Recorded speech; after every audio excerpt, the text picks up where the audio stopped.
I used to think I knew exactly where I stood in my family, but that belief was shattered the day I accidentally found out about the will. It wasn't some dramatic revelation, with my parents sitting me down and explaining things. No, it happened by sheer chance, sheer dumb luck.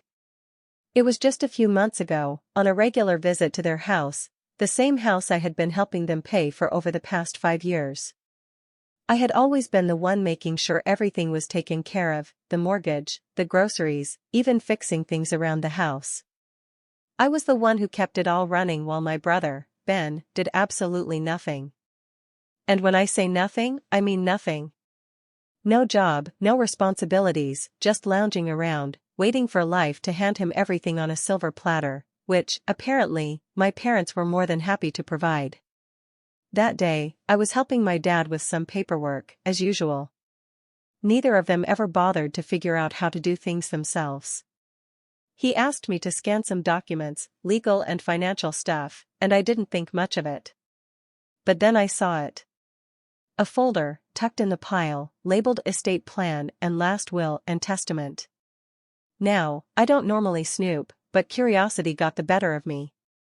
After all, I had been the one making sure they had a roof over their heads, so it didn't seem out of line to wonder how things were arranged for the future. So, I opened it. That was when everything changed. I couldn't believe what I was reading. The house, the savings, the assets, everything was going to Ben. Not a single mention of me, except for a generic line about how they loved both their sons equally. Yeah, equally.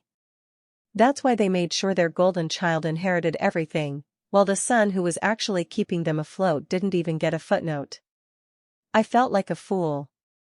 Here I was, bending over backward for them, paying their bills, making sure they had food on the table, and they were planning for a future where I got nothing. And Ben? He wasn't just lazy, he was entitled. He never lifted a finger, but somehow, he had convinced them he deserved it all. Maybe because he was the younger son, maybe because they always coddled him, maybe because he knew exactly how to manipulate them. Whatever the reason, they made their choice. I sat there, staring at the paper, my hands shaking with a mix of rage and betrayal. How long had they been planning this? Had they always intended for me to be their free financial safety net, with nothing in return? Did they even appreciate what I did for them? I didn't know how long I'd been sitting there, but eventually, my dad walked in. "Hey, what's taking so long?" he asked, not noticing the will in my hand. Without thinking, I held it up and looked him straight in the eye. "So, this is how it is?" I said, my voice unnervingly calm.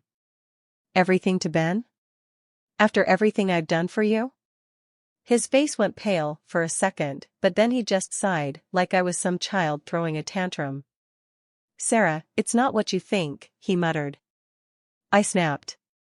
"Really?" "Because it looks pretty damn clear to me. I've been paying your mortgage, helping with groceries, fixing the house while Ben does nothing, and you still decided he's the only one who matters." He didn't even try to explain himself. Instead, he just muttered, "It's complicated." That was it. No apology, no attempt to justify it, just 2 weak words and a look, expecting me to let it go. But I couldn't. I couldn't let them brush this off like it was no big deal. I should have walked out right then, but I wanted to hear it from both of them. So I called for my mom. When she came in, and saw the will in my hands, her reaction wasn't much better. At least she looked guilty, but the words she spoke made my blood boil. "Jake, honey, you don't need the inheritance," she said, like she was doing me a favor. "You have a good job. You're independent. Ben, well, he struggles. We just want to make sure he's taken care of." That was the moment something inside me snapped. They weren't even denying it. They knew exactly what they were doing, and in their minds, it was completely justified. They had spent years enabling Ben's laziness, and now they were planning to reward it by handing him everything, while I got tossed aside like an afterthought. I took a deep breath, clenched my jaw, and set the will down on the table.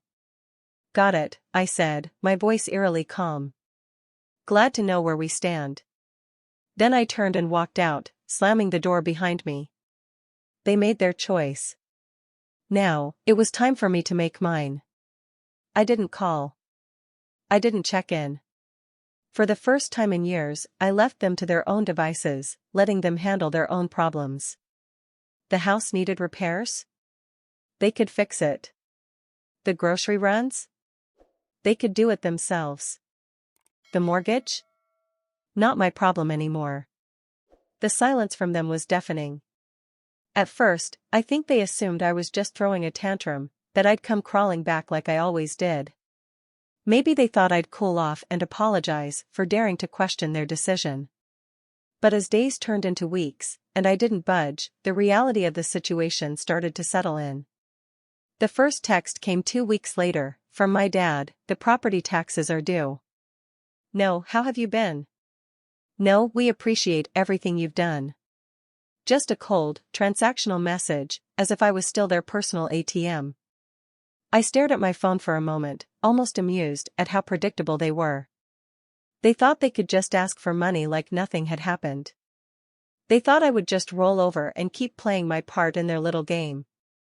But I wasn't that person anymore. I typed back, keeping my response short and cold: "I'm sure Ben will handle it, since the house is his." The reply came almost immediately, a simple text from my mom: "Jake, please don't be like this. We need to talk." The guilt trip attempt was predictable. They thought I'd cave because of their desperation. But I wasn't falling for it. I waited an hour before replying, letting the tension build before finally typing: "There's nothing to talk about. You made your choice. Now you can live with it." I figured that would be the end of it. They'd get the message, and I could finally move on. But of course, it wasn't. Later that evening, a message from Ben appeared on my phone, and just seeing his name made my stomach turn. I knew it would be something obnoxious.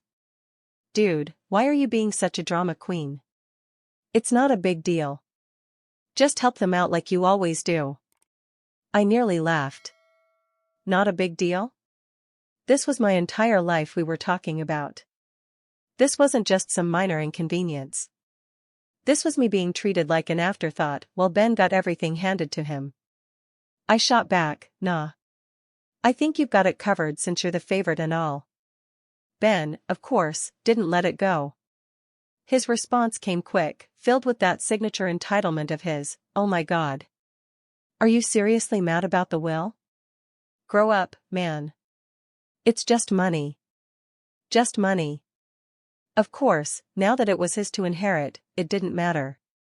His hypocrisy was astounding. I wasn't going to let him off the hook that easy.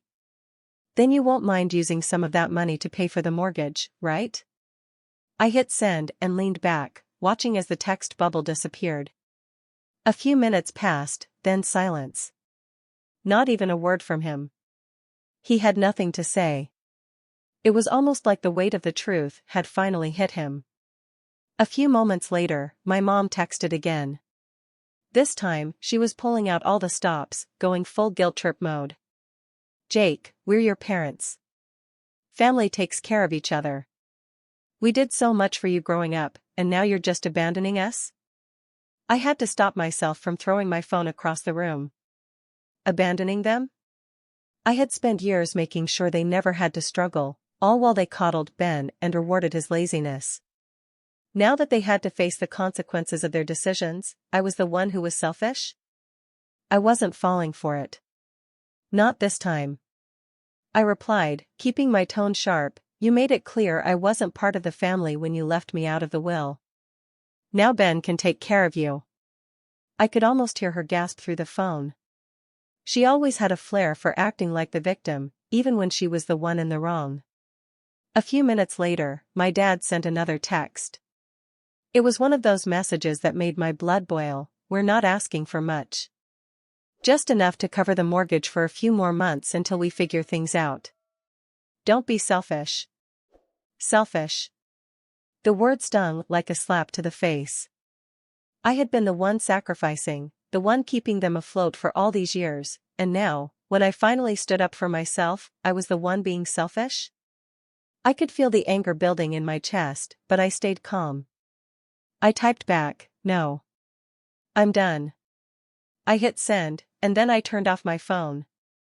I wasn't going to let them drag me into this anymore. They had made their choice. Now, they would live with it.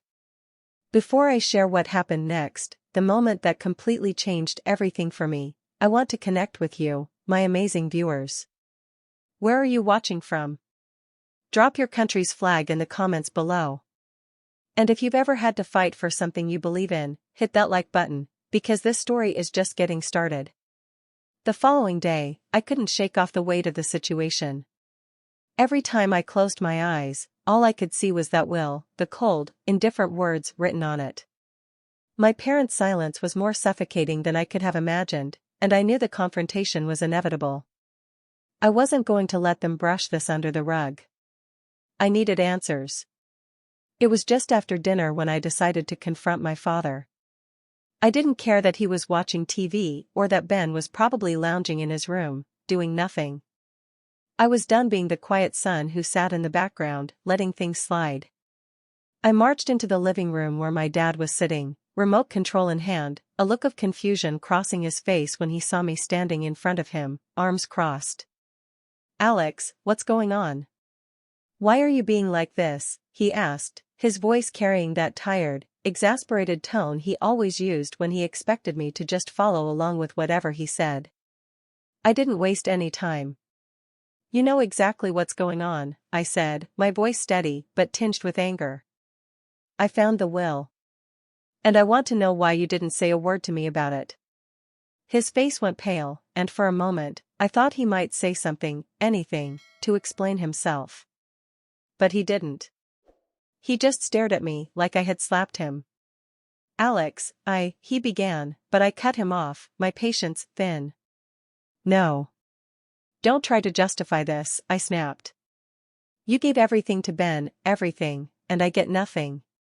Not even a mention, except for some tired line about how you love both your sons equally. Is that what you really think? Is that how little I matter to you?" I watched as his hands trembled slightly, a flicker of guilt crossing his face, but then he quickly masked it. "It's not that simple," he muttered, avoiding my gaze. "Not that simple?" I asked, my voice rising, the frustration bubbling over. "I've been the one holding everything together. I've been paying your mortgage, covering the bills, doing everything you could have asked for, and you're telling me it's not that simple? What's simple about it, then? Ben gets to do nothing and still gets everything handed to him. Meanwhile, I've been working myself to the bone just to keep your lives from falling apart." I could see him struggling, his eyes darting from the TV to my face, trying to find some way to explain it all away. But there was nothing. No real answer. "It's complicated," he finally said, but the words sounded hollow, empty. That was it. Complicated? After all these years, that was all he could give me?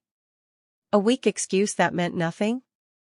I stared at him, my mind racing. Complicated? I echoed, my voice barely above a whisper, the weight of the years of disappointment pressing down on me. "No, Dad.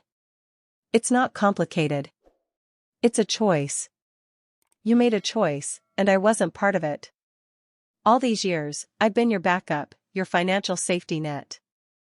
And now I know exactly where I stand. I don't matter." The silence between us was thick, suffocating. My dad sat there, not knowing how to respond, probably hoping I'd back down and forget everything. But I wasn't backing down this time. I couldn't. "You're being dramatic," he muttered, still not looking me in the eye. "We didn't mean to hurt you." I let out a bitter laugh. "Dramatic? No, Dad. I'm not being dramatic. I'm finally seeing things for what they really are. You and Mom have always favored Ben, and I've just been the one who bails you out when things get tough. But that's over now. I'm done." I turned on my heel, not waiting for him to say another word. As I reached the door, I heard him call after me. "Alex, please, just listen." But I didn't listen. I couldn't. There was nothing more to say. They had made their choice, and now it was time for me to make mine. The next day, after the confrontation with my father, I felt an eerie calm. As if I had finally confronted the truth, and now I was ready to face whatever came next. But deep down, I knew I couldn't leave things like this. My mother needed to hear it too. She had been just as complicit in all of this, turning a blind eye to everything while I carried the weight of their lives on my shoulders. I wasn't going to let her off easy. It wasn't long before she called me, her voice soft, almost pleading. "Sarah, can we talk? I know things have been tense, but please, we need to have a conversation." Her tone might have been softer than my father's, but it didn't fool me. I wasn't the child anymore, cowering at her feet hoping for approval. I had made my choice, and it wasn't going to be swayed by her sweet words. I walked into the living room where she sat, hands folded in her lap, looking up at me like she expected me to just forgive everything and move on. "I saw you talking to your father," she said, her voice laced with concern. "Sarah, I understand you're upset, but you have to understand, we did what we thought was best. Ben, he struggles. He's always struggled. We just wanted to make sure he was taken care of." "Make sure he was taken care of?" I asked, my voice almost a whisper at first, the disappointment seeping into every word. "Is that what you really think? That after all these years of me supporting you, making sure you didn't have to worry about a thing, that I would be fine? But Ben, who's done nothing, gets everything." She hesitated for a moment, the guilt washing over her face, but then she tried to soften the blow, as always. "Sarah, you don't need the inheritance. You have a good job. You're independent. You've always had your own path. We just wanted to make sure Ben didn't fall behind. He's struggling, Sarah." I could feel my blood boiling. "You think I haven't been struggling? You think paying your bills, fixing the house, and doing everything while Ben sits back and lets me do it all hasn't been a struggle for me?" My voice cracked slightly, the anger breaking through. "You've always treated him like the golden child, like he could do no wrong. And now I know why. You never saw me, did you? You never saw the sacrifices I made, the things I did for you both, because you were so busy catering to him." Her face faltered. She didn't have an answer. There was nothing she could say. The guilt in her eyes told me everything I needed to know. She knew. She knew exactly what she was doing. "All these years," I continued, my voice calm now, but sharp with finality, "I was just the one you turned to when things went wrong. The one who fixed things, who paid the bills, who did what needed to be done. But none of that mattered to you. None of that was ever enough. And now, when I finally stand up for myself, I'm the bad guy?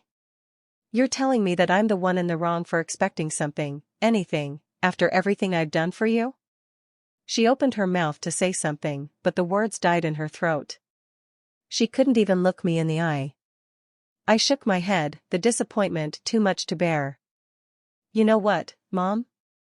I'm done. I've given enough. I've sacrificed enough. And I'm not doing it anymore. I'm not your financial safety net, and I'm not going to let you keep using me. You've made your choice. You've always chosen Ben, and now you have to live with it." There was a long silence as we stood there, the weight of my words hanging in the air. She didn't speak, but I could feel the hurt in her gaze. Still, I couldn't bring myself to feel guilty. Not anymore. Not after everything. I turned and walked away, leaving her there, still trying to figure out what to say. But there was nothing left for her to say. The moment had passed, and the finality of my decision was clear. I was done. The days that followed were strangely quiet. It was like the silence had settled in, both in my mind and in the space between us.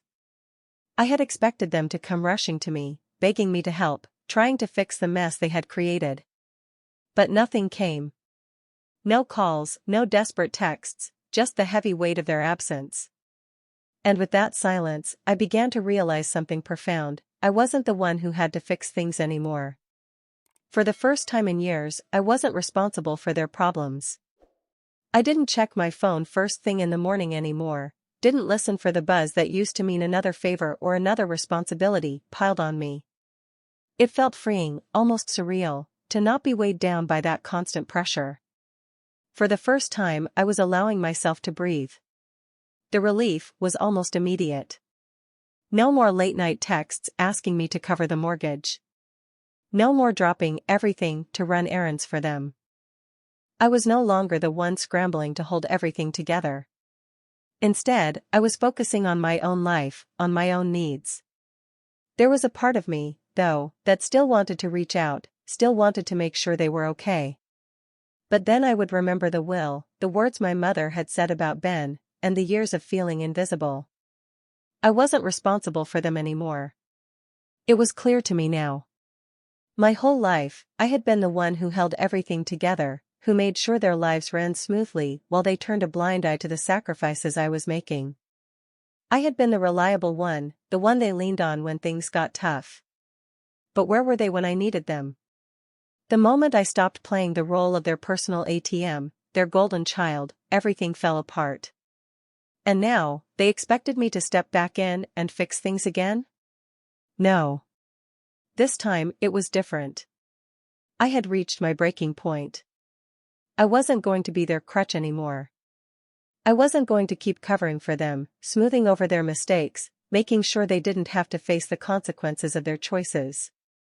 If they wanted to live off their own decisions, then they could. But I wasn't going to be there to cushion their fall anymore. The day I made the decision to step away, I felt an unexpected sense of peace. No more obligations, no more resentment building inside me. I was done. I didn't have to feel guilty for putting myself first. I wasn't the one who had abandoned them, they had abandoned me the moment they chose Ben over me. I told myself it was time to start living for me, to stop letting their dysfunction control my life. It was time to walk away from the years of frustration, the constant feeling of being taken for granted. I wasn't going to apologize for taking care of myself. They had made their choice, and now I was going to make mine. For the first time, I didn't feel bad about saying no. I didn't feel guilty for letting them figure it out on their own. I was free. Free from the guilt. Free from the manipulation. Free from their expectations. And that freedom felt better than anything I had ever done for them. It didn't take long for the consequences to sink in. At first, I thought they might just let things be, assuming I'd come crawling back when the bills piled up and the house started falling apart. But as the days turned into a week, and then two, I could feel the shift in the air. It wasn't just the silence that had become so deafening, it was the realization that they couldn't rely on me anymore. And that realization hit them hard. The first text came from my dad, just like it always did when they needed something: "The property taxes are due." There was no "Hey, how are you?" No, "I'm sorry for how things went down." Just a cold, transactional message. As if nothing had changed. As if I was still the one they could count on to fix things when they couldn't be bothered. I stared at the screen for a long moment, almost in disbelief. This was it. The moment they thought they could just reach out and I would fall back into my old role. I wasn't going to play that game anymore. I wasn't going to be their backup. I wasn't going to be the one who cleaned up their messes and made sure everything ran smoothly.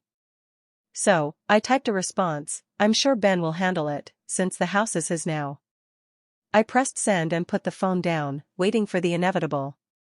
Sure enough, within minutes, my mom texted me. "Jake, please don't be like this. We need to talk." Her words were soft, laced with desperation. The guilt tripping had begun. But I wasn't going to let her off the hook. Not this time. I didn't respond immediately. I wanted her to stew in her own realization. For once, I wanted her to feel the weight of what she had done, the choice she had made. She had always assumed I would always be there to help, to bail them out when things went wrong. But now, the rug had been pulled out from under them, and they were left to face the mess they had created. A few hours later, another text came in, this time from Ben. "Dude, just send them the money already. Stop being a drama queen. It's not that big of a deal." The entitlement in his message made my blood boil. How could he be so unaware of how deep this ran? He really thought this was just about money. He had no idea what it felt like to be the one who had been carrying the burden for so long. I didn't even bother responding. There was no point in trying to reason with him. He didn't understand because he had never had to. The next morning, my phone buzzed again. This time, it was from my dad. The message was brief, but direct. The taxes are due. We need your help.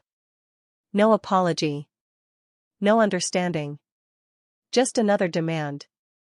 I felt a knot in my stomach. How had they gotten so used to depending on me? How had they convinced themselves that I would just continue to foot the bill for their irresponsibility? They had spent years enabling Ben's laziness, making excuses for him while I carried the weight of their lives. And now, when they couldn't handle their own responsibilities, they were still expecting me to step in. I waited before replying, savoring the tension. Finally, I typed, "I'm not your safety net anymore. You've made your choice. Now you'll live with it." The silence that followed was deafening. I could practically feel them on the other end, stewing in their guilt and desperation. They had never imagined that I would actually walk away. That I would stand up for myself and stop being their financial crutch. They had always counted on me, and now they were being forced to face the reality that I wasn't coming back to fix things. I knew they didn't like it. I knew they didn't understand it. But for the first time, I didn't feel guilty. I felt free. Free from the expectations they had placed on me. Free from the manipulation and the constant guilt trips. It was their turn to deal with the consequences now. I had done enough. I had given enough. It was time for me to move forward. And as the days went by, I could sense their growing frustration. They had underestimated me, taken me for granted one too many times. Now, they were left to reckon with the choices they had made. And I was done.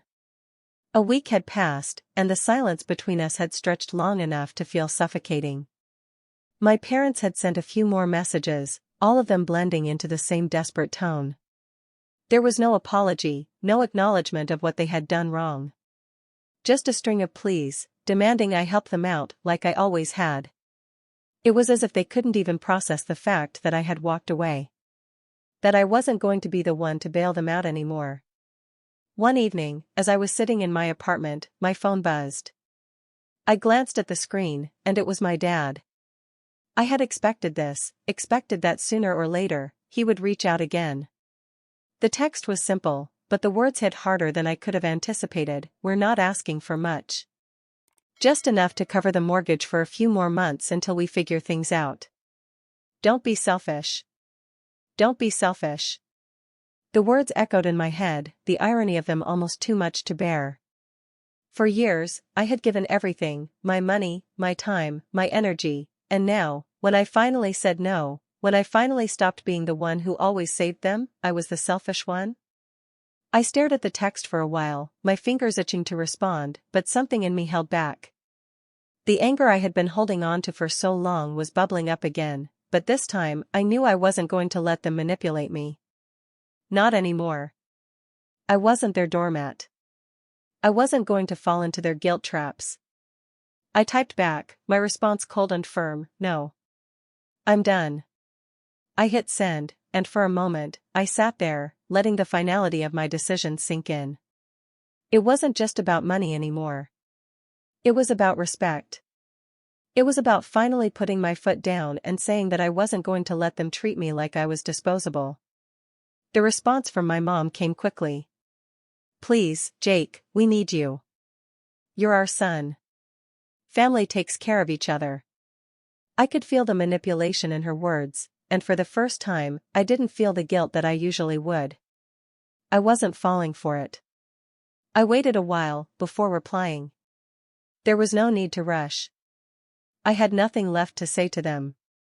Finally, I typed, "You made it clear I wasn't part of the family when you left me out of the will. Now you can take care of yourselves."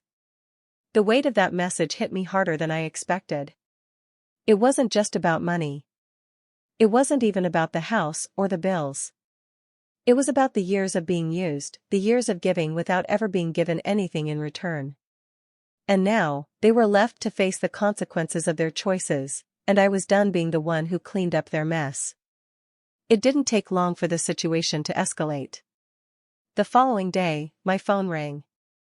It was my dad, calling from an unknown number. I didn't answer. I didn't need to hear any more excuses. I had made my decision, and there was no turning back. My parents had been given chance after chance, and every time, they had taken me for granted. But not anymore. Then, a few hours later, another message came in. It was from Ben.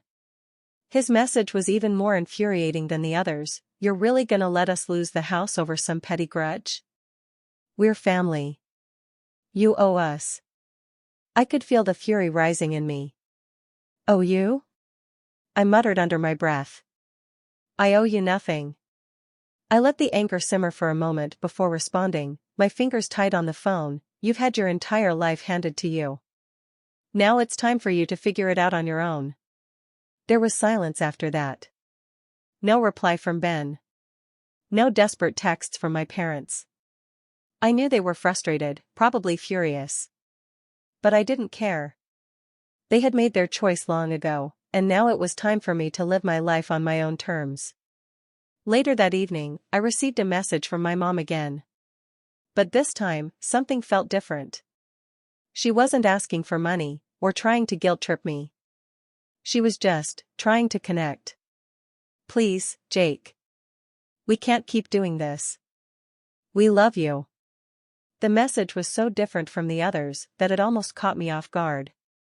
But then I remembered everything, the years of sacrifice, the constant feeling of being overlooked, the way they always treated Ben like he could do no wrong. And I realized that nothing had changed. The love she claimed was never really there, not in the way it should have been. I typed back one final message, my fingers steady. I loved you too, but I can't keep being the one to fix everything. You made your choices, and now I have to make mine. I hit send, turned off my phone, and walked away. The final break had come, and for the first time in years, I felt a strange sense of peace. It was over. I had finally freed myself from the toxic cycle. I didn't have to carry their burdens anymore. And now, it was time for me to focus on myself, to build the life I deserved, without the weight of their expectations holding me back.